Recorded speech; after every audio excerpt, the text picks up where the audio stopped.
જય સિયા રામવાલા મિત્રોને હું આવ્યો હતો શનિ મહારાજના મંદિરે અને નવગ્રહનું મંદિર વિશ્વમાં સાહેબ રાજકોટમાં સ્થિત છે અને આપણા આંગણે હોય ને આપણે દર્શન ન કરી એવું હાલે જ નહીં. દાદાના દર્શન કર્યા સાહેબ. આધિ વ્યાધિ ઉપાધિ કોઈ પણ ટેન્શન હોય માથું મૂકો ને દુઃખ દૂર કરે એવું પ્રાચીન મંદિર આપણા રાજકોટમાં છે. કોણે કોણે દર્શન કર્યા છે કોમેન્ટ કરજો. કયા જિલ્લામાંથી આ વિડીયો જોવો છો ખાસ લખજો અને જય શ્રી રામ લખતા જજો, કારણ કે હનુમાનજી મહારાજનું નામ ભજો અને શનિ મહારાજની કોઈ પણ ઉપાધિ હોય સાહેબ તમારી દૂર થાય ને દાદા હજરા હજુર છે.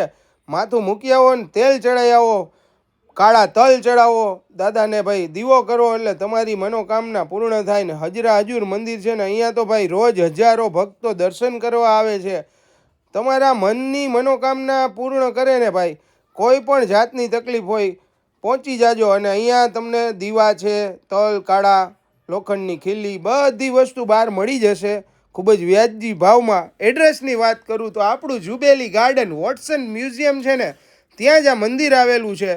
મંદિરનો ટાઈમિંગ સ્ક્રીન ઉપર આપી દઉં છું. દર્શન કરવા જજો, ફેમિલી સાથે જજો અને જય શ્રી રામ લખતા જાજો.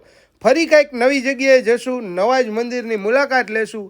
ત્યાં સુધી બધાય વાલા મિત્રોને જય સિયારામ. અને આ વિડીયો વધારેમાં વધારે શેર કરો જેથી ઘણા ભાવિક ભક્તોને ખ્યાલ નથી હોતો કે રાજકોટમાં આ મંદિર ક્યાં આવેલું છે, તો એના પણ તમને ઘરે બેઠા દર્શન થાય. અહીંયા ઘણા બધા ભગવાનના મંદિર છે, જેમ કે રામચંદ્રજી મહારાજ, હનુમાનજી મહારાજ, રામેશ્વર મહાદેવ. તો ચોક્કસ પહોંચી જજો. આવજો.